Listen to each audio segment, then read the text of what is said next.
Maya's knees hit the marble floor with a sound that echoes through the master suite, like a gunshot. Her hands clutch the edge of the mahogany dresser she'd been dusting moments before, and tears blur her vision as she looks up at the man who holds her entire world in his perfectly manicured hands. "Please, sir," the words tear from her throat, raw and desperate. "Please don't fire me. I have a sick child. I can't lose this job. I'll do anything." Dante Marchetti stands 6 feet away, his charcoal suit probably worth more than she makes in 3 months. His dark eyes are cold, calculating, the kind of eyes that have seen too much and felt too little. At 42, he's built an empire that spans from legitimate real estate holdings to the kind of businesses that operate in shadows. But right now, in this moment, he's just the man who caught her stealing medication from his private bathroom. The pill bottle sits on the dresser between them like evidence at a trial. Oxycodone. Expensive. Prescribed to him after a shoulder injury 6 months ago that he barely remembers having. If you're enjoying this story so far, don't forget to hit the like button and subscribe. Drop a comment telling me where in the world you're watching from. I love hearing from you. He doesn't need them anymore. Hasn't touched them in weeks. But she didn't know that. "You were stealing from me?" His voice is quiet, controlled. That's what makes it worse. If he were yelling, she could handle that.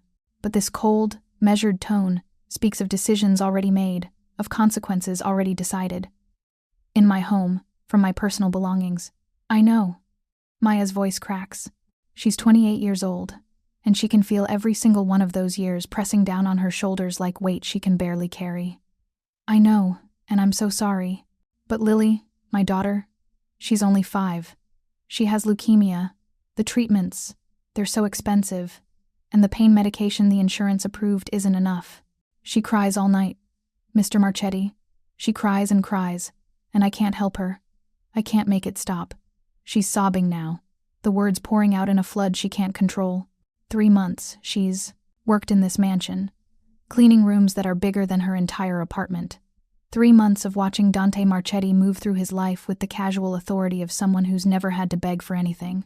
3 months of being invisible, which is exactly how she needed to be. Until this morning, when desperation made her stupid. "I wasn't going to sell them," she continues, her hands trembling as she grips the dresser. "I swear, I was just going to give them to Lily. Just a few pills to get through the worst nights. I know it was wrong. I know. But when you're watching your child suffer, and you can't do anything, you can't help her, you start making choices you never thought you'd make." Dante's expression doesn't change. He's heard excuses before, probably better ones. In his world, everyone has a story. Everyone has a reason for betrayal. And in his world, betrayal has consequences that don't care about your reasons.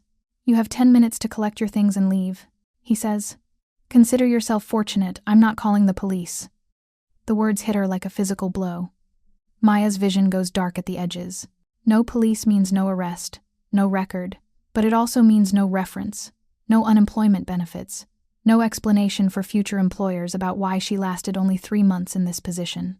It means starting over from zero with a sick child and medical bills that already consume every dollar she makes. It means failure. "Mr. Marchetti, please." She doesn't recognize her own voice anymore. This isn't her.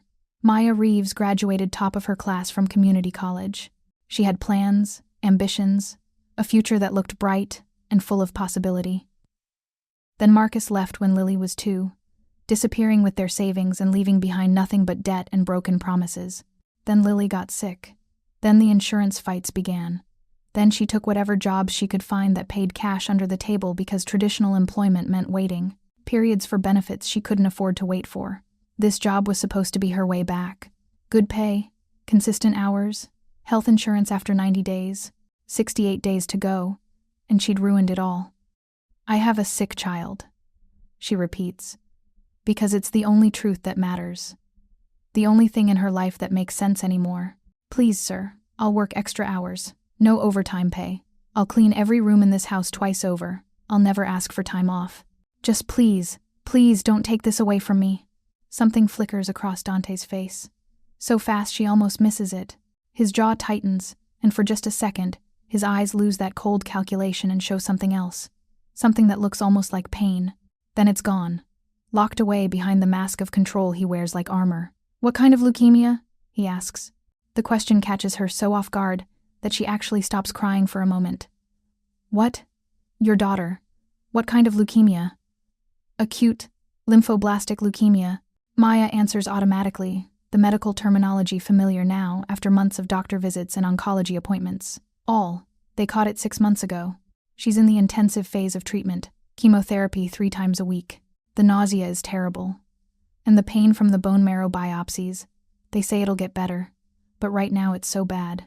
The medication they prescribed helps, but it's not enough for the really bad days.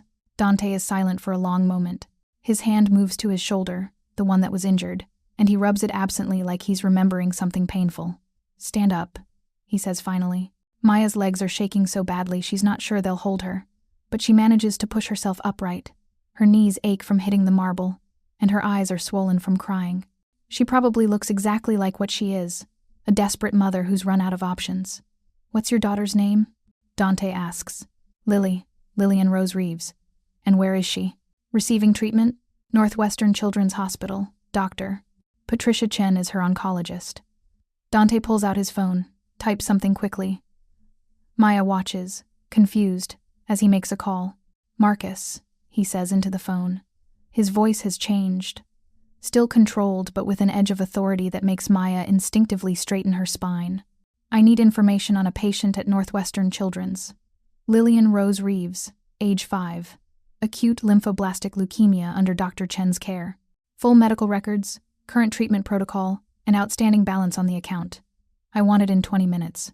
He ends the call without waiting for confirmation. That's the kind of man Dante Marchetti is. He doesn't ask if things can be done. He states what will be done and expects the world to rearrange itself accordingly. I don't understand, Maya whispers. Sit down. He gestures to the leather chair near the window, the same chair she'd been dusting when he'd walked in and caught her with the pill bottle. Maya sits, her legs grateful for the support. The view from this chair is spectacular, overlooking the estate's gardens and the Lake Michigan shoreline beyond. She's cleaned this room 100 times, but she's never actually sat in this chair, never let herself imagine what it would be like to have this view, this life, this kind of security. Dante leans against the dresser, arms crossed. Tell me about her. About Lily. It's such an unexpected request that Maya doesn't know how to respond at first. But then the words start coming, and once they start, they don't stop. She's brave, Maya says, and there's a small smile on her face despite everything. Braver than any 5-year-old should have to be. She loves butterflies. Before she got sick, she had this book about monarch migrations, and she'd memorize all these facts. Did you know monarch butterflies can fly up to 3,000 miles? She does. She tells everyone. She must be strong, Dante observes. 2. Handle that treatment protocol. She is. But she's also just a little girl who doesn't understand why her body is betraying her. Why the medicine that's supposed to help her makes her so sick. Why mommy has to work all the time and can't stay home to read butterfly books anymore. Maya's voice breaks. I'm failing her. Every single day. I'm failing her. You're working 3 jobs to pay for her treatment, Dante says. It's not a question. Somehow, he knows. 2 jobs, Maya corrects. This one in night shifts at a 24-hour diner on the weekends. Well, this one until 10 minutes ago. Dante's phone buzzes. He reads the message, his expression darkening with each line. When he looks up at Maya, something in his face has changed. Your daughter's medical bills total $147,000, he says flatly. Insurance has covered $82,000. You're personally responsible for $65,000. Plus ongoing treatment costs estimated at $4,000 per month for the next 18 months. You make $38,000 a year from both jobs combined. The math doesn't work, Miss Reeves. Hearing it laid out like that, so clinical and precise, makes Maya want to curl into a ball and disappear. I know the math doesn't work. I'm not stupid. I'm just trying to keep her alive long enough to figure out how to make it work. You won't, Dante says. At your current rate of income, you'll be bankrupt within 6 months. The hospital will stop treatment. Your daughter will die. The words are brutal, delivered without emotion. And they hit Maya like a sledgehammer. Because he's right. She's known it for weeks, but hasn't let herself think about it. Hasn't let herself calculate the impossible equation of her life. I know, she whispers. I know. The silence that follows is suffocating.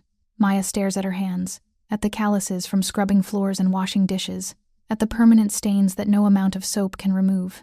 These are The hands that used to hold Lily's when they went to the park, back when Lily could walk without getting exhausted. Back when Maya's biggest worry was whether they'd have enough money for piano lessons. I had a sister, Dante says suddenly. Isabella. She was 7 years younger than me. When I was 15 and she was 8, she was diagnosed with acute lymphoblastic leukemia, same as your daughter. Maya's head snaps up. Dante isn't looking at her. He's staring out the window, his jaw tight, his hands clenched into fists at his sides. My father was a mid-level enforcer for the Catalano family.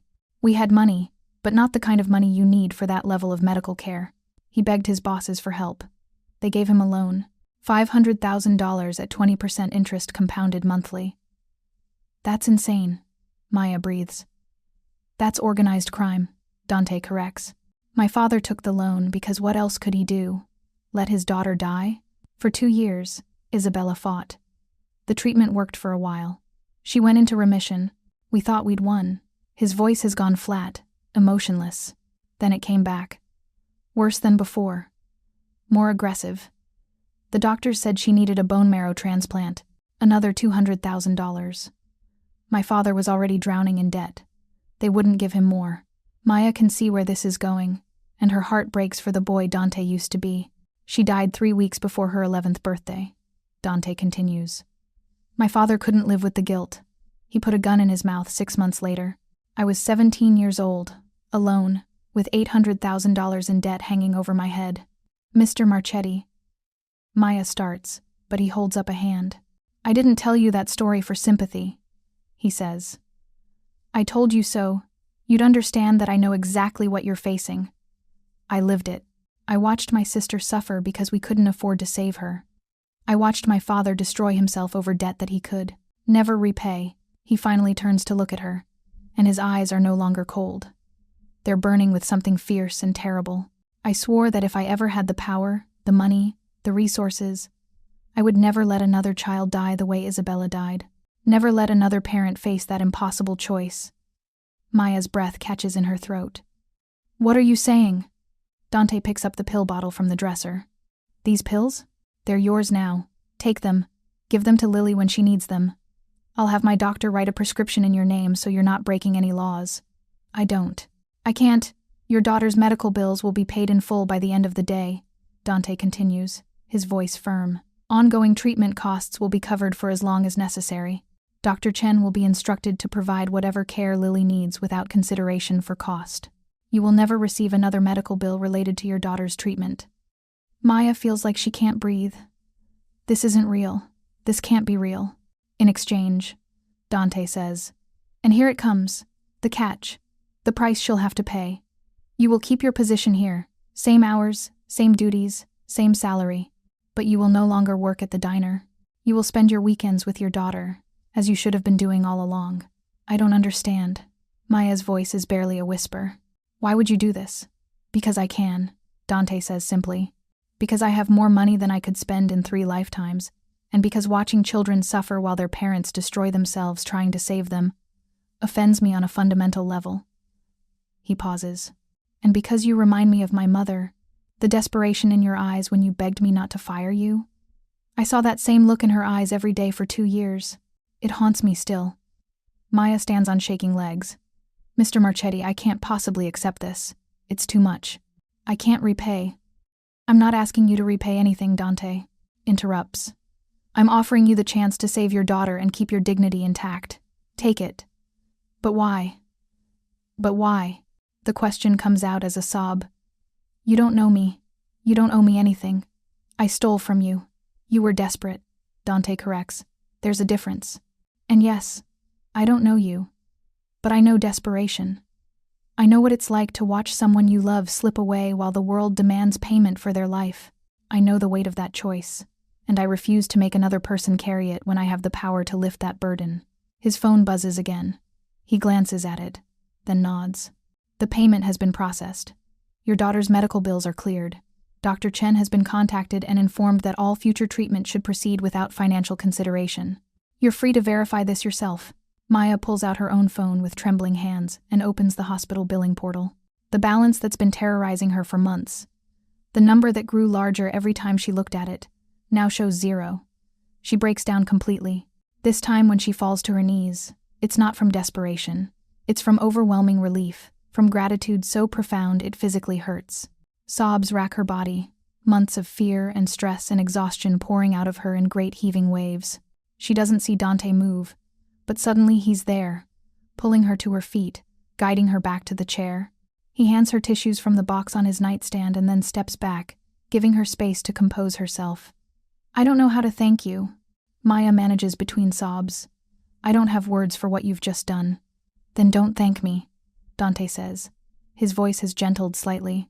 "Just take care of your daughter. Be there for her. That's all the payment I need." Maya wipes her eyes, trying to regain some semblance of composure. "Can I ask you something?" "Yes." "What happened to you after your sister died?" "After your father? How did you survive that debt?" Dante's expression hardens again. "I made different choices than my father did. Choices that allowed me to not only survive but to build something that ensures I never have to watch another child die for lack of money." He doesn't elaborate, and Maya understands that some questions don't get answered. "The other staff," she says suddenly, "they can't know about this. If they find out you paid my daughter's medical bills, they'll think I'm sleeping with you or something. I need this job. I need their respect." Something that might be approval flashes across Dante's face. "Agreed. As far as anyone else is concerned, you have a wealthy relative who came through. The arrangement between us stays private." "Thank you." Maya stands, steadier now. "I should get back to work. I still have the second-floor guest rooms to clean." "Miss Reeves," Dante calls as she reaches the door. "Your daughter is fortunate to have a mother who loves her enough to risk everything for her comfort." Maya turns, meeting his eyes. "Your sister was fortunate to have a brother who loved her enough to never forget what her death cost." For just a moment, the mask cracks completely, and Maya sees the grief that Dante Marchetti carries like a second skin. The guilt that drives him, the wound that never quite healed. Then he nods once, dismissing her, and the mask is back in place. Maya leaves the master suite on legs that barely support her weight. She makes it to the service hallway before she has to lean against the wall and just breathe. Her phone buzzes with a text from the hospital confirming that her balance is cleared, and Dr. Chen wants to schedule a consultation about expanding Lily's pain management protocol now that cost is no longer a factor. She reads the message 3 times before she believes it's real. In the master suite, Dante stands at the window, looking out at the lake without really seeing it. His phone rings. He answers without checking the caller ID. "The payment went through?" Marco's voice comes through clearly. Marcus Romano is Dante's right hand, the man who handles the details that Dante doesn't have time or patience for. "Yes. Arrange for a standing consultation with Dr. Chen. I want monthly updates on the child's condition and treatment progress." "Boss, are you sure about this?" "Getting involved with staff is—" "I'm not involved," Dante interrupts. "I'm simply ensuring a child receives necessary medical care, same as I've done with 3 other families this year. Those other families were connected to the business," Marco points out carefully. "This woman is a housekeeper who was stealing from you. The men are already talking about it. Let them talk," Dante says coldly, "and remind them that I don't answer to them. If anyone has concerns about how I spend my money, they can bring them directly to me." Marco is silent for a moment. "Understood. Anything else?" "Background check on Maya Reeves. Full workup.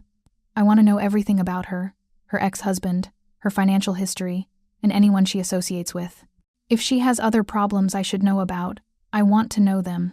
"You think she's playing you?" "No," Dante admits. "But I didn't build this empire by trusting people at face value. Verify everything." He ends the call and returns to staring out the window. Somewhere in this city, a 5-year-old girl named Lily is fighting for her life. And her mother, who was desperate enough to steal medication, now has one less thing to worry about. Dante thinks about Isabella, about her smile, and the way she used to make him read her favorite butterfly book over and over, about the last time he saw her, so thin and pale that she barely looked real, about the promise he'd made at her grave, that he would never let money determine whether a child lived or died.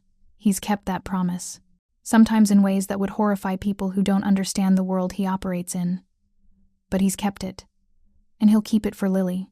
Reeves too, even if her mother doesn't understand the real cost of accepting his help. Even if she doesn't understand what it means to be connected, however tangentially, to Dante Marchetti and the empire he's built on violence and blood. and choices that most people could never imagine making. She'll learn soon enough. They always do. If you're hooked on this story, make sure to subscribe and turn on notifications so you never miss an upload. Your support means everything and helps me bring you more emotional stories like this one. 3 days pass before Maya sees Dante again. She works her usual schedule, cleaning the mansion's endless rooms while trying to process what happened. Every time she checks her phone and sees the zero balance on Lily's medical portal, she has to fight back tears. Dr. Chen calls on Tuesday morning with news that makes Maya's knees weak. They're expanding Lily's pain management protocol, adding a palliative care specialist, implementing a nutrition program designed specifically for pediatric leukemia patients. All of it covered, all of it available immediately. I don't know what changed with your insurance situation, Dr. Chen says, her voice warm with genuine happiness. But this is wonderful news, Maya. We can finally give Lily the comprehensive care she deserves. Maya murmurs something about a family member helping out, then ends the call before the doctor can ask questions she can't answer. She's in the mansion's library, dusting shelves that probably contain more value in first editions than her entire apartment building is worth. When she hears voices in the hallway, the Torelli situation needs to be handled. That's Marco Romano, Dante's assistant, who Maya has seen around the estate. His voice carries the kind of authority that makes staff members straighten their spines when he walks by. Carmine is pushing back on the territory agreement. Says we're encroaching on his gambling operations in Cicero. Carmine Torelli has been looking for an excuse to start a war for 6 months. Dante's voice is colder than Maya has ever heard it. He thinks we're weak because we've been focusing on legitimate expansion. Time to remind him why that's a mistake. Maya freezes with her dust cloth halfway to a leather-bound Shakespeare volume. The words hang in the air like smoke, casual and deadly. You want me to arrange a meeting? Marco asks. No. I want you to arrange a demonstration. Hit one of his collection houses, the one on Ashland. Make it public enough that he gets the message, quiet enough that we don't attract federal attention. Casualties? Minimal. This is a warning, not a massacre. But make sure Carmine understands that if he wants to test us, he'll lose more than just money. Their footsteps fade down the hallway. Maya's hands are shaking so badly that she has to set down the dust cloth before she drops it. She's heard the rumors. Of course, you don't work in a house like this without staff gossip. But hearing it directly, hearing Dante casually discuss hitting someone's business, casualties, warnings written in violence, that's different. She thinks about the man who paid her daughter's medical bills, who handed her pain medication with gentle instructions, who shared his grief about his dead sister. That man and this man, the one ordering demonstrations and warnings, they're the same person. Maya isn't naive. She grew up on the South Side. She knows how the world works, knows that money like Dante's doesn't come from clean sources, but knowing it abstractly and hearing it concretely are two very different things. She's still standing there, trying to process, when she hears footsteps returning. Dante appears in the library doorway. He's wearing charcoal slacks and a white dress shirt, with the sleeves rolled up, looking more relaxed than she's seen him. Then he notices her face. You heard that conversation, he says. Not a question. Maya nods, not trusting her voice. Dante steps into the library and closes the door behind him. How much? Enough. Her voice comes out steadier than she expected. Enough to understand that you're not just a wealthy businessman. No, he agrees. I'm not. He leans against the desk, arms crossed. Does that change things? Should it? Maya asks. You paid for my daughter's medical care. You gave me hope when I had none. Does it matter where the money came from? That's a question only you can answer. Maya thinks about Lily, about the text she received this morning from her daughter's nurse, saying that Lily actually smiled during treatment today. Smiled. For the first time in weeks. Because the new pain medication is working. Because she's getting proper nutrition. Because someone, this man, decided her life was worth more than the source of his wealth. I don't know how to reconcile it, she admits finally. The man who saved my daughter and the man who casually discusses hitting someone's business. They don't fit together in my head. They're both me, Dante says simply. I'm not going to apologize for what I do or how I built this empire. But I'm also not going to lie to you about it. You work in my home. You've seen my life, at least the surface of it. You deserve to understand the reality underneath. Why? The question bursts out before she can stop it. Why do I deserve anything? I'm just your housekeeper. You could fire me tomorrow and hire someone else who wouldn't ask questions, wouldn't hear things, wouldn't complicate your life. Dante is quiet for a long moment. My mother worked as a housekeeper, he says finally. After my father died, before I'd built anything, she cleaned houses for people who treated her like furniture, like she was invisible. Like her pain and her grief and her humanity didn't matter because she was there to dust their shelves and wash their floors. He meets Maya's eyes. I swore I would never treat anyone that way. You're not invisible, Miss Reeves. You're a person with a daughter and a life and the right to understand the world you're operating in, even if that world is dangerous, especially if it's dangerous. Before Maya can respond, Marco appears in the doorway. Boss, we have a problem. Dante's entire demeanor changes. The reflective man discussing his mother vanishes, replaced by something harder, colder. What kind of problem? The Reeves woman. Marco glances at Maya, then back to Dante. Someone's been asking questions about her at Northwestern Children's Hospital, specifically about who's covering the bills. Maya's blood turns to ice. What? Who? We don't know yet, Marco says. But hospital security flagged it because the person was flashing money, trying to bribe staff for information about your daughter's benefactor. Dante's jaw clenches. When? This morning. Around 10. Pull the security footage. I want to know who they were, who sent them, and why they're interested. Dante looks at Maya. Do you have enemies? An ex-husband who might be looking for money? Anyone who would have reason to investigate your finances?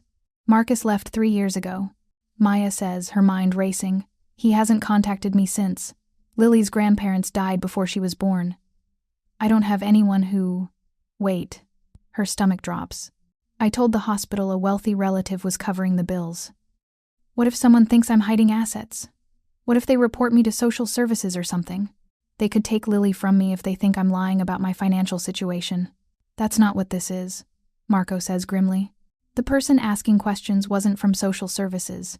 Hospital security described them as male, late 20s, expensive clothes, and very interested in knowing if the benefactor ever visited the hospital. That's not a welfare check. That's surveillance. Maya feels the room tilt. I don't understand. Why would anyone surveil my daughter's medical care? Dante and Marco exchange a look that makes Maya's skin crawl. It's the kind of look that says they understand exactly what's happening, and it's worse than she thinks. Miss Reeves, Dante says carefully. In my world, information is currency.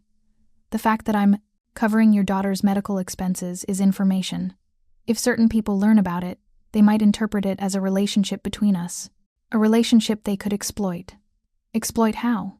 But even as Maya asks, she knows the answer. She's seen enough movies, read enough news stories. They'd use us against you. Use Lily against you.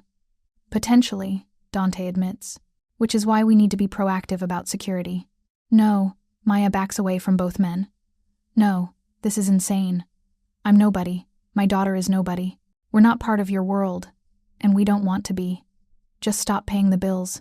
Tell whoever is asking that you made a mistake, that you're not helping us anymore, that there's no connection. It's too late for that, Marco says. The connection exists. Whoever is asking questions already knows enough to be asking them. Cutting ties now wouldn't eliminate the threat. It would just eliminate your protection. Protection? Maya's voice rises. I don't need protection. I need a normal life where my daughter can get medical treatment without it turning into some kind of organized crime situation. I understand you're scared, Dante says, his voice calm despite Maya's rising panic. But right now, the safest thing for you and Lily is to let me handle this. That means security measures. That means being smart about your movements. That means trusting me to keep you safe. I don't know you, Maya shoots back. 3 days ago you were just my boss. Now you're telling me my daughter might be in danger because you paid her medical bills? This is insane. Dante moves closer, not threatening, but with the kind of presence that demands attention. You're right. You don't know me. But here's what you do know. I have the resources to protect you.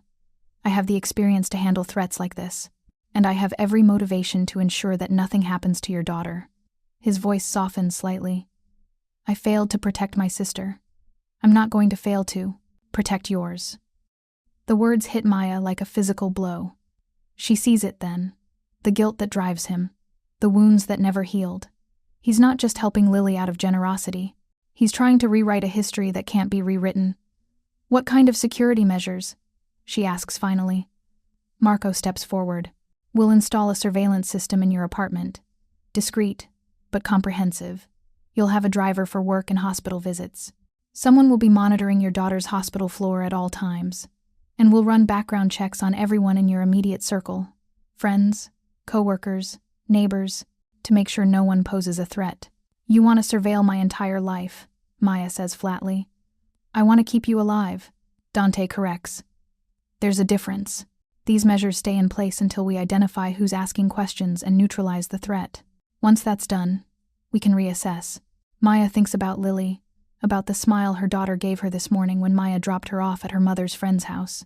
Lily's been staying there during the day while Maya works, a temporary arrangement until they figure out better childcare. If someone is asking questions, if there's really a threat, what happens to Lily? Okay, she says finally, but I have conditions. Dante raises an eyebrow. You're in a position to negotiate? My daughter doesn't know about any of this. She can't know. She's 5 years old and fighting cancer. I won't let her be scared on top of everything else. Maya's voice is steel. Whatever security you put in place, it has to be invisible to her. And no one, and I mean no one, approaches her without going through me first. Agreed, Dante says immediately. And once this threat is handled, we go back to normal. You're just the man who helped with medical bills. We're not friends, we're not family, we're not anything except employer and employee. I don't want to be part of your world permanently. Something flickers across Dante's face. Disappointment, maybe, or understanding. If that's what you want, that's what I want, Maya says firmly. Even though part of her, a part she doesn't want to examine too closely, isn't entirely sure that's true. Marco makes a call, speaking in rapid Italian. Dante watches Maya with an expression she can't quite read. The security team will be at your apartment within the hour, Marco says, ending his call. They'll need access to install cameras and sensors. I'll have someone escort you home to let them in. I have work to finish here. Maya protests. Consider this part of your work responsibilities, Dante says. Keeping yourself safe, so you can continue taking care of your daughter, is now your primary job. Maya wants to argue, but she's too tired and too scared. The adrenaline is wearing off, leaving behind a bone-deep exhaustion that makes her want to curl up and sleep for a week. I need to pick up Lily from Mrs. Chen's house, she says. She's staying there while I work. Not anymore, Dante says. Marco will arrange for a qualified caregiver to be at your apartment. Someone with medical training who can help with Lily's care. Someone vetted by my security team. You can't just take over my entire life, Maya says. But there's no heat in it. She's too overwhelmed to fight. I'm not taking over, Dante corrects. I'm protecting. There's a difference. The drive to Maya's apartment takes 20 minutes. Marcus drives. With another man Maya doesn't recognize in the passenger seat.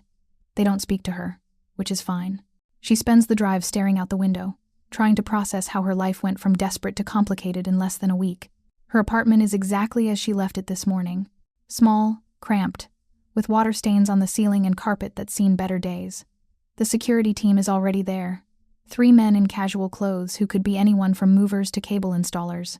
Except for the way they move, with the same controlled awareness she's seen in Marco and Dante. The way their eyes constantly scan, cataloging exits and threats and vulnerabilities. Miss Reeves. One of them approaches, a man in his early 30s with kind eyes and a firm handshake. I'm David Brennan. We'll be installing a security system today. It shouldn't take more than a few hours. We'll try to minimize disruption. Maya nods numbly and moves to Lily's bedroom. The room is small but cheerful, decorated with butterfly stickers that Lily insisted on placing herself. They're crooked and chaotic and perfect. Maya sits on the small bed and just breathes. Her phone rings. The hospital. Miss Reeves? This is Nurse Patterson from Northwestern Children's. Lily's asking for you. She's having a hard day. Maya's chest tightens.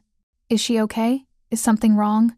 No medical emergencies, Nurse Patterson reassures her. She's just uncomfortable and wants her mom. Can you come in? I'm on my way. Maya ends the call and rushes out to the living room, where David Brennan is installing what looks like a smoke detector, but is clearly a camera. I need to go to the hospital. My daughter needs me. I'll drive you, Marco says. He's appeared from somewhere, always present, always watching. The hospital is already being monitored, but I want to assess the situation personally. The drive to Northwestern Children's Hospital feels eternal. Maya's hands twist in her lap, anxiety building with each mile. Lily doesn't ask for her often during treatment days. She tries so hard to be brave, to not worry her mother. If she's asking, it means something is really wrong. They pull up to the main entrance. Marco puts a hand on Maya's arm before she can bolt from the car. I'm going to follow you inside. Stay in public areas. Don't go anywhere alone. If you see anyone who makes you uncomfortable, anyone at all, you signal me immediately. How do I signal you? Touch your left ear. I'll handle the rest. Maya wants to laugh at the absurdity of having a signal for danger in a children's hospital. But she can't. Not when there might actually be danger. Not when her daughter might be a target because of choices Maya made out of desperation. The pediatric oncology floor is on the 7th floor. Maya knows the route by heart. She speedwalks past the reception desk, past the family waiting area with its cheerful murals and sad parents, straight to room 714. Lily is sitting up in her hospital bed, her blonde hair, so much thinner than it used to be, falling across her pale face. She's wearing the butterfly pajamas Maya brought her last week. When she sees Maya, her face crumples. "Mommy," she whimpers. It hurts. Maya's heart breaks. She rushes to the bed, gathering her daughter carefully into her arms. "I know, baby. I know. Mommy's here now." "The medicine isn't working," Lily sobs. "They gave me the medicine, but it still hurts." Nurse Patterson appears in the doorway. The nausea hit harder than expected today. We've adjusted her anti-nausea medication, but she needs comfort right now more than anything. Maya nods, not trusting her voice. She settles onto the bed carefully, mindful of all the tubes and wires, and holds Lily while her daughter cries. This is the worst part of the disease. Not the treatments or the procedures or even the prognosis. It's these moments when Lily's 5-year-old mind can't understand why her body is betraying her. "Remember the butterfly book?" Maya whispers. "Remember the monarchs? They fly 3,000 miles. Lily mumbles against Maya's shoulder. "That's right. 3,000 miles. That's so far. But they do it anyway. Even when they're tired, even when it's hard, they keep flying." "Am I like the butterflies?" Lily asks. "You're exactly like the butterflies," Maya says, tears streaming down her face. "You're so brave, baby. So strong. You're flying even when it's hard." "I don't feel strong." "I know. But you are. You're the strongest person I know." They sit like that for an hour. Eventually, Lily's breathing evens out as sleep claims her. Maya carefully shifts her daughter back onto the pillows, tucking the blankets around her small frame. "Doctor." Chen appears during rounds. "Maya, can I speak with you in the hallway?" Maya follows, her stomach tight with anxiety. Bad news always comes in hallways. "Lily's latest labs show improvement," Dr. Chen says. And Maya nearly collapses with relief. "The new protocol is working. We're seeing a positive response to the treatment adjustments we made this week. I wanted to tell you in person because I know how hard these days are." "She's improving?" Maya's voice cracks. "Significantly. If this trend continues, we'll be able to move to the next phase of treatment ahead of schedule." "Doctor," Chen smiles. "Whatever you're doing, keep doing it. The reduction in stress, the improved nutrition, the better pain management, it's all helping." Maya thinks about Dante, about the money that made all of this possible, about the security team currently installing cameras in her apartment, about the danger that might be coming because she accepted help from a man whose world operates in shadows. "Thank you," she manages. "Thank you for everything." Back in Lily's room, Maya finds Marco standing just inside the door. He's been there the whole time, she realizes. Watching, protecting. "Is she okay?" he asks quietly. "She's improving." Maya wipes her eyes. "The doctor says the treatment is working." Marco nods. For a moment, something almost human flashes across his professional demeanor. "That's good. Kids are tough, tougher than adults sometimes." "Do you have children?" Maya asks. "2 daughters, 8 and 6. He glances at Lily, still sleeping. "I can't imagine what you're going through." The admission makes Marco suddenly real to Maya. Not just Dante's assistant or a security professional, but a father who understands the primal fear of something threatening your child. The person asking questions at the hospital, Maya says quietly, "Do you really think they're a threat?" I think anyone asking questions they shouldn't be asking is a threat until proven otherwise, Marco says. But I also think we'll identify them quickly. And once we do, we'll handle it. Handle it how? Marco meets her eyes. Do you really want to know? Maya thinks about that. About the line between knowing and not knowing, between being complicit and being willfully ignorant. No, she says finally. I just want my daughter safe, then trust us to make that happen. They stay at the hospital until Lily wakes up again, groggy but calmer. Maya reads her the butterfly book, the pages worn from countless readings. Lily falls back asleep halfway through, her small hand clutching Maya's. We should go, Marco says eventually. Let her rest. We'll be back tomorrow. The drive home is quiet. Maya stares out the window, watching Chicago slide past in a blur of lights and buildings, and people who have no idea how quickly a life can change. Her apartment has been transformed. The changes are subtle but everywhere. New smoke detectors, a different lock on the front door, what looks like a normal lamp, but probably contains a camera. The security team is gone, but their presence lingers in the weight of being watched. A woman is waiting in the living room. She's in her 50s, with warm brown eyes and a calm demeanor. Miss Reeves? I'm Angela Martinez. I'll be helping with Lily's care when she's home from the hospital. I didn't agree to this, Maya says, looking at Marco. Lily's going to need help when she's discharged, Marco says reasonably. Hospital stays are temporary. Her care at home isn't. Angela is a registered nurse with pediatric oncology experience. She's been vetted, she's trustworthy, and she's available whenever you need her. Angela offers a gentle smile. I've worked with families dealing with childhood cancer for 15 years. I'm not here to take over. I'm here to support you and make sure Lily has the best possible care at home. Maya wants to refuse, wants to insist that she can handle everything herself, the way she always has. But she's so tired. And if Lily's improving, if she's going to be coming home between treatments more often, having someone with medical expertise could be the difference between managing and drowning. Okay, she says finally. But I'm still her mother. All decisions go through me. Of course, Angela says. I wouldn't have it any other way. Marco leaves after confirming that the security system is fully operational. Maya shows Angela the apartment, feeling strange about giving a tour of her own home to someone who's apparently going to be a fixture in their lives. Get some rest, Angela says as she prepares to leave. I'll be back tomorrow morning. If you need anything during the night, you have my number. After Angela leaves, Maya stands in her newly surveilled apartment and tries to figure out how her life became something out of a thriller movie. 5 days ago, she was just a desperate mother stealing medication. Now she's under protection from people who operate outside the law. Her daughter is a potential target, and the man who saved them might also be the reason they're in danger. Her phone buzzes. A text from an unknown number. How is Lily feeling?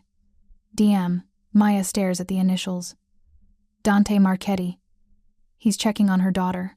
The man who orders demonstrations and talks about casualties is asking about a 5-year-old's well-being. Better? She texts back. The doctor says the treatment is working. Thank you for that. The response comes quickly. You don't need to thank me. Just focus on being there for her. Marco will update me on the security situation. Sleep well, Miss Reeves. Maya lies down on her couch, too exhausted to make it to her bedroom. Sleep comes eventually. Restless and full of dreams about butterflies trapped in cages and men with cold eyes who can't save their Tom, sisters, no matter how much power they accumulate. In his office across the city, Dante reviews the security footage from Northwestern Children's Hospital.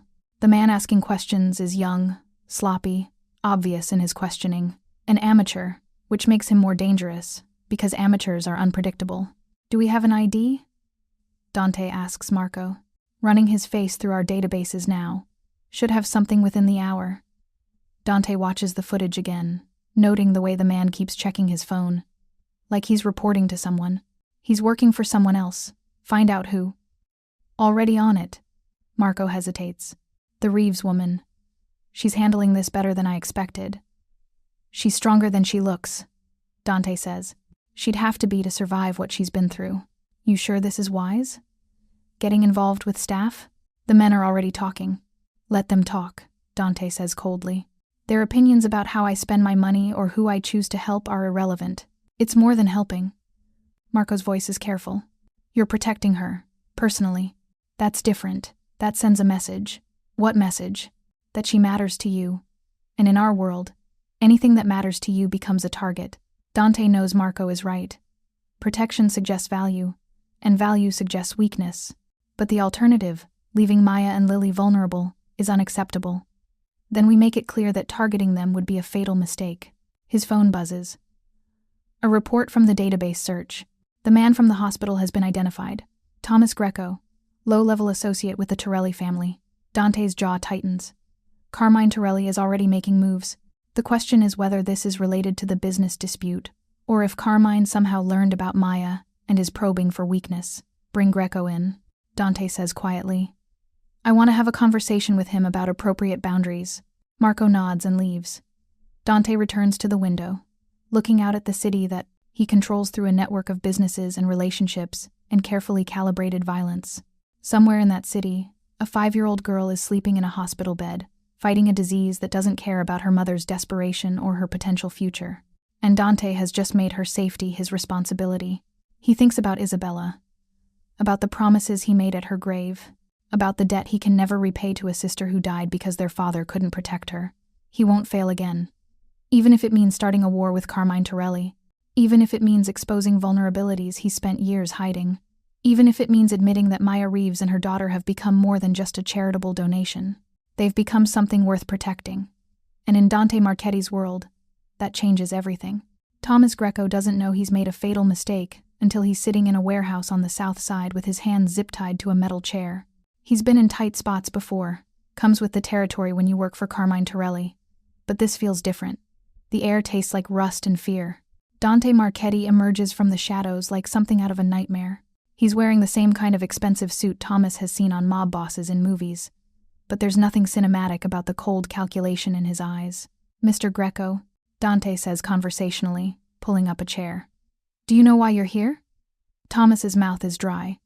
Look, I was just doing what I was told. Carmine wanted information about some woman. I didn't hurt nobody. I just asked some questions.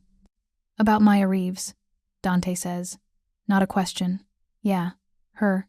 Carmine heard someone was paying big money for some kid's cancer treatment. He wanted to know who, why, what the connection was. I swear that's all I know. Dante leans back in his chair. And what were you supposed to do with that information once you found it? Thomas hesitates. That's answer enough. Let me explain something to you, Dante says quietly. Maya Reeves is a single mother, working multiple jobs to save her dying daughter. She has no involvement in my business, no knowledge of my operations. She's exactly what she appears to be, a desperate woman who accepted help when she had nowhere else to turn. Then why do you care? Thomas blurts out. If she's nobody, why does it matter that I ask questions? Because she's under my protection, Dante says, and his voice drops to something darker. And when someone targets people under my protection, they target me. Tell Carmine that if he's interested in Maya Reeves, he's interested in starting a war he won't survive. He's just looking for leverage, Thomas stammers. 8. You've been pushing into his territory. He wants something to push back with. That's all this is. Then he's made a critical miscalculation. Dante stands. Marco will drive you back to Carmine. You'll deliver my message personally. And Thomas, if I see you anywhere near Northwestern Children's Hospital, anywhere near Maya's apartment, anywhere within 100 yards of her or her daughter, the next time we meet won't be a conversation. Thomas nods frantically. He's released, driven back to Torelli territory with Marco's cold silence filling the car. When he stumbles into Carmine's office 2 hours later, his hands are still shaking. Carmine Torelli is 63 years old and has survived 4 decades in organized crime by being smarter and more vicious than his competition. He listens to Thomas's report with no expression, then dismisses him with a wave. He's protecting a housekeeper and her sick kid, Carmine says to his consigliere, Victor Russo. Why? Maybe he's telling the truth, Victor suggests. Maybe it's just charity. Men like Dante Marchetti don't do charity. Everything is calculated. Everything serves a purpose. Carmine lights a cigar, thinking. He's sentimental about sick kids because of what happened to his sister. That's his weakness. That's always been his weakness. So what do we do? Carmine smiles. And it's not pleasant. We watch. We wait. And when the opportunity presents itself, We remind Dante that sentiment is expensive in this business. Maya doesn't know about Thomas Greco or warehouse interrogations, or Carmine Torelli's calculations. She only knows that 3 days after the hospital incident, the security around her intensifies. More cameras, more check-ins from Marco. A second driver who follows the first car at a distance. This is excessive, she tells Dante when he visits the mansion unexpectedly on Thursday afternoon. She's in the solarium, watering plants that probably cost more than her car. I feel like I'm in a prison made of protection. Better a prison than a target, Dante says. He's brought lunch, expensive Italian takeout from a restaurant Maya recognizes from the society pages. The threat has been identified and addressed. This is just precaution until we're certain there's no follow-up. Who was it? Maya asks, setting down the watering can. Who was asking about us? Dante considers how much to tell her. An associate of Carmine Torelli. He's a business rival who thought you might be leverage against me. And is he right? Am I leverage? The question hangs between them. Dante could lie, could tell her she's just a charitable donation, nothing more. But he's tired of pretending that watching Maya with her daughter doesn't make his chest tight. Tired of pretending that her strength in the face of impossible circumstances doesn't remind him of everything he's lost and everything he's still capable of feeling.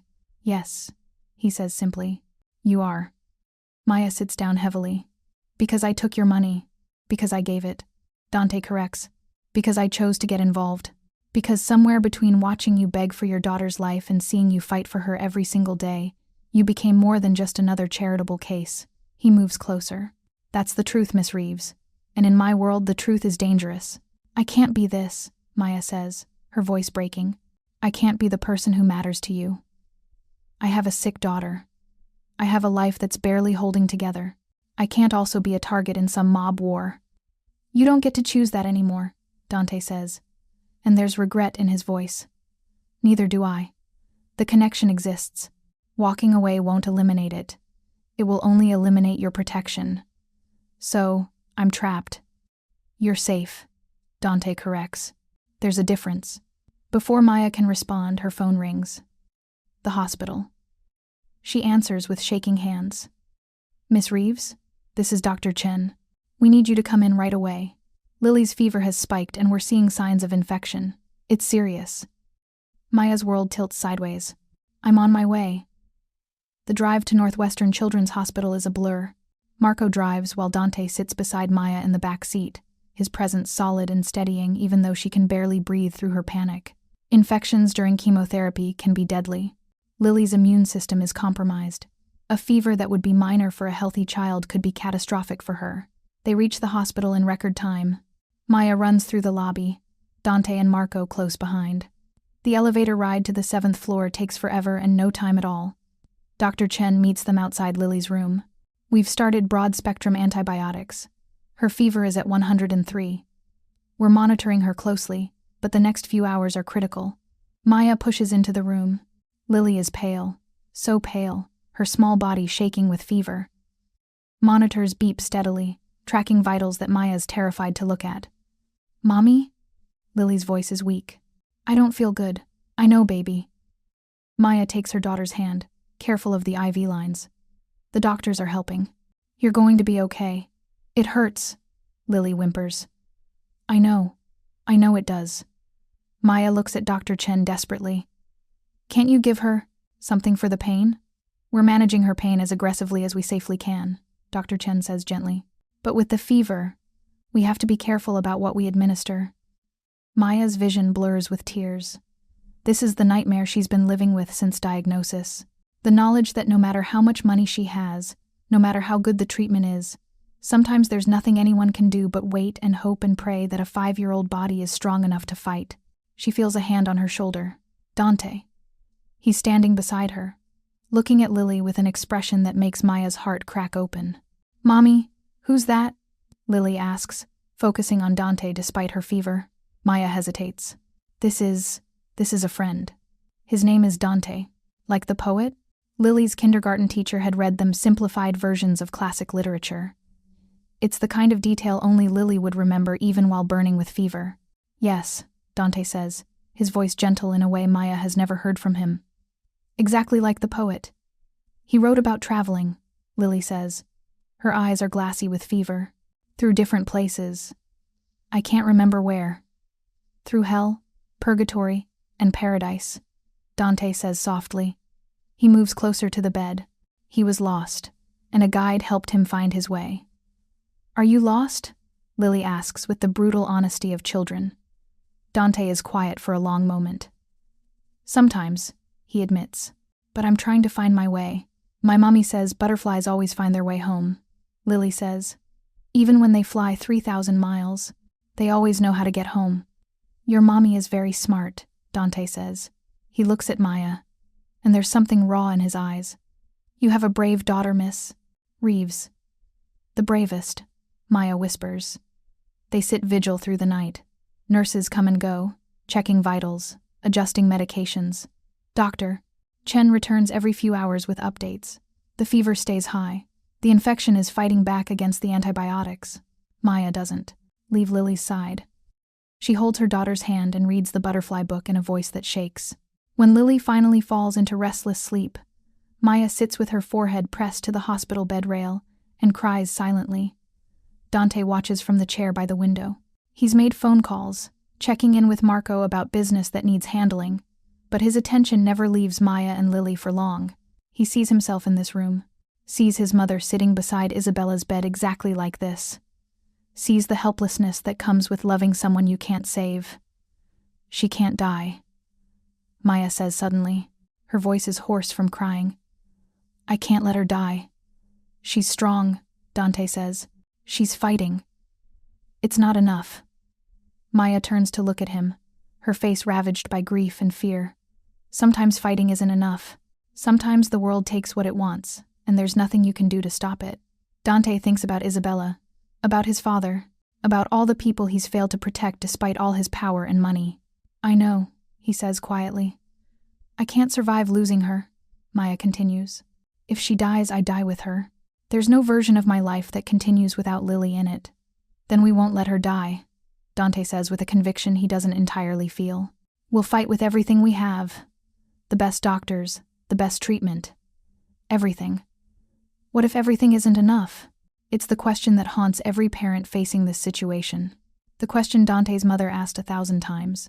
The question that has no good answer. Then we'll know we did everything possible, Dante says. And we'll live with that. Dawn breaks over Chicago, painting the hospital room in shades of gold and pink. Lily's fever breaks at 6:15 in the morning. Dr. Chen confirms it with cautious optimism. The antibiotics are working. The infection is responding.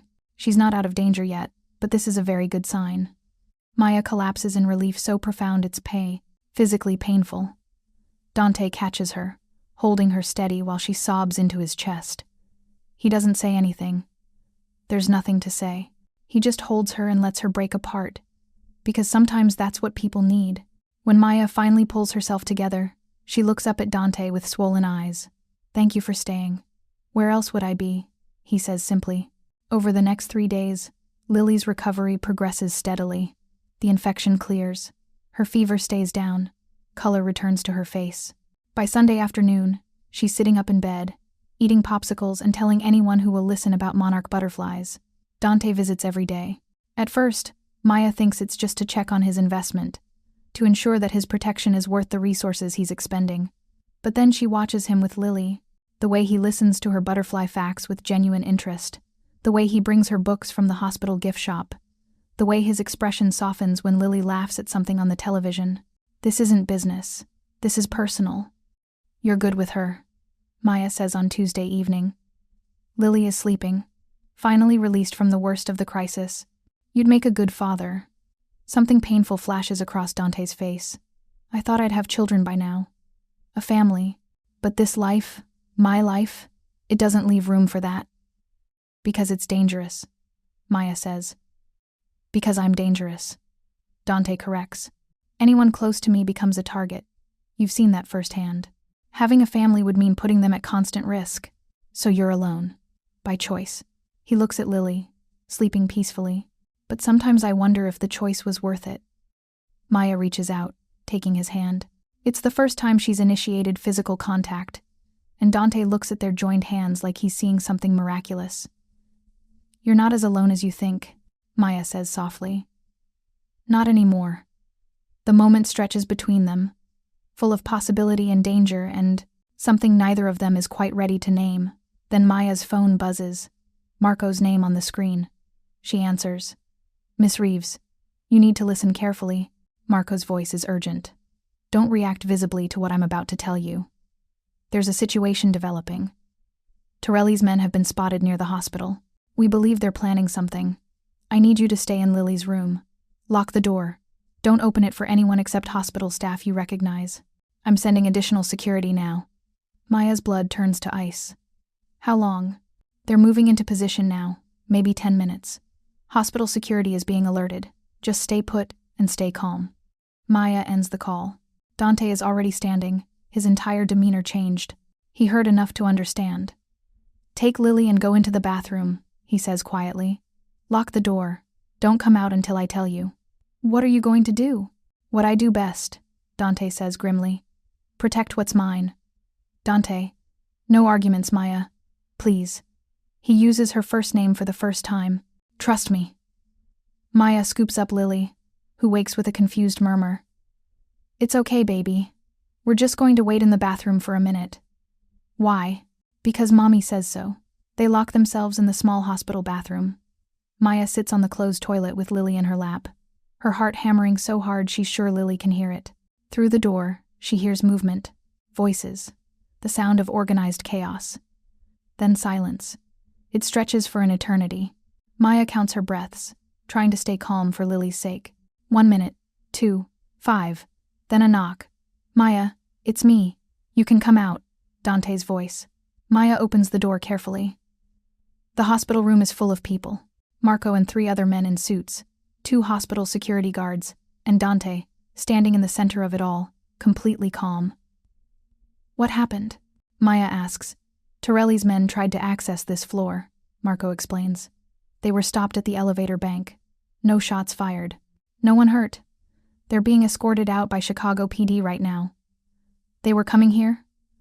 For us? For leverage, Dante says.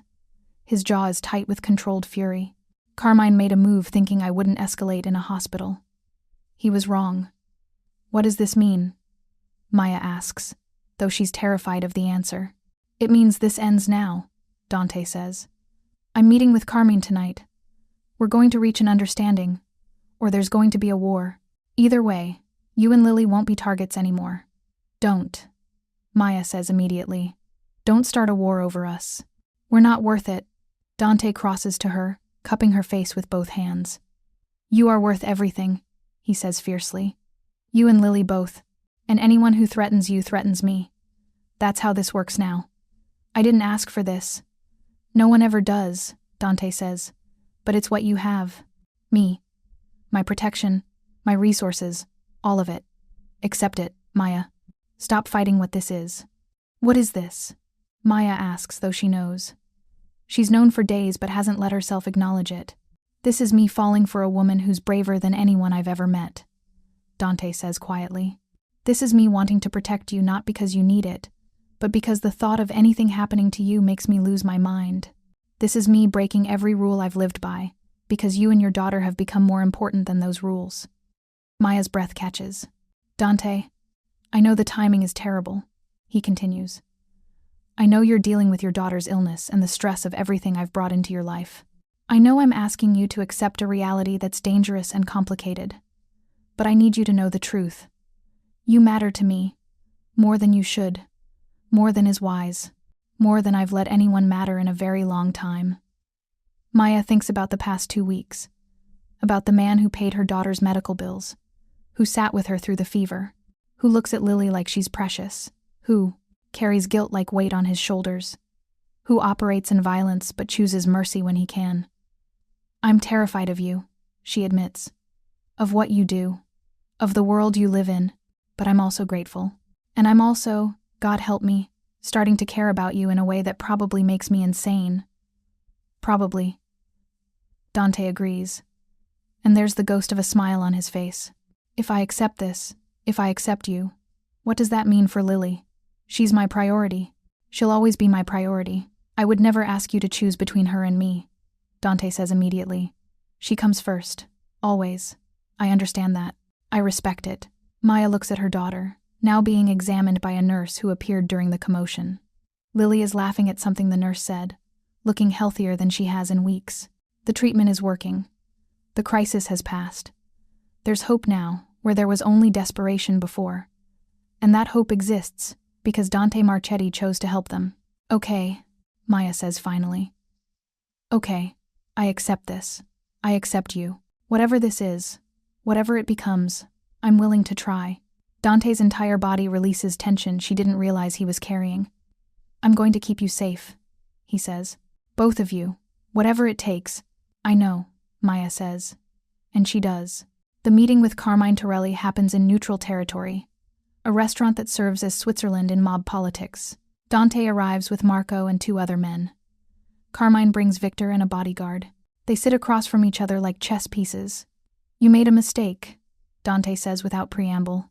Coming after people under my protection. I was simply gathering information, Carmine replies smoothly. About a business relationship that seemed unusual. There is no business relationship. There's a woman and her sick daughter who needed help. I helped them. That's where the story ends. Does it? Carmine lights another cigar. Because, from where I'm sitting, it looks like you've developed an attachment. That's interesting, Dante. You've been so careful for so long, never letting anyone close, never showing weakness. And now there's a housekeeper and a kid with cancer who make you irrational. What do you want, Carmine? Cicero, Carmine says bluntly. You've been expanding into my gambling territory. I want you to pull back. In exchange, the woman and her kid are off limits. No one touches them. No one asks questions. They're civilians, as far as my organization is concerned. Dante considers this. Cicero is valuable, but it's not critical. And the alternative is a war that would be costly for both sides. Agreed, he says. But understand this clearly. If anyone, and I mean anyone connected to you so much as looks at Maya Reeves or her daughter wrong, the peace ends. And when it ends, I won't be measured in my response. Message received, Carmine says. He extends his hand. Dante shakes it. Agreements in their world are binding in ways that legal contracts never are. Break this agreement, and the consequences are measured in bodies. The meeting ends. Dante returns to the hospital, where Maya is reading to Lily. When she sees his face, she knows. It's done, he says. You're safe. Maya's shoulders drop with relief so profound she almost cries. Thank you. Always, Dante says. 3 weeks later, Lily is discharged from the hospital for a break in treatment. Her labs are good. The leukemia is in remission. There's still a long road ahead, months more of chemotherapy and monitoring. But for now, she gets to go home. Maya's apartment has been transformed. New furniture, courtesy of Dante. A bedroom for Lily that's been decorated with butterflies. A comfortable chair where Maya can sit with her daughter and read. Angela is there, ready to help with home care. Marco's security team remains discreet but present. And Dante visits every evening, bringing dinner and spending time with Lily, answering her endless questions about monarchs and poetry and why adults drink bitter coffee. He's nice, Lily tells Maya one night after Dante has left. He's sad sometimes, but he's nice. He is, Maya agrees. Do you like him, Mommy? Like him? Maya smiles at her daughter's childish phrasing. Yes, baby, I do. Good, Lily says decisively. He needs someone to like him. He's lonely. Out of the mouths of babes. Maya kisses her daughter's forehead and tucks her in, marveling at how this fierce, perceptive little girl managed to survive so much. Later, Maya stands in her living room and texts Dante. Thank you. For everything. For Lily. For keeping us safe. For being here. His response comes quickly. Thank you for letting me. For trusting me. For giving me a reason to be better than I was. Maya thinks about the future. About Lily's continued treatment. About the man who operates in shadows but brings light into their lives. About the choice she made to accept this complicated, dangerous, beautiful reality. It's not a fairy tale. There will be challenges ahead. Threats from Dante's world. The ongoing battle against Lily's disease. The complications of building a relationship in the midst of chaos. But they'll face it together. The mother, the daughter, and the mob boss who learned that the strongest armor is love itself. And for now, in this moment, that's enough. Thank you so much for watching until the end. If you loved this story, Check out the other videos on your screen now. I think you'll really enjoy them. And don't forget to subscribe if you haven't already. See you in the next story.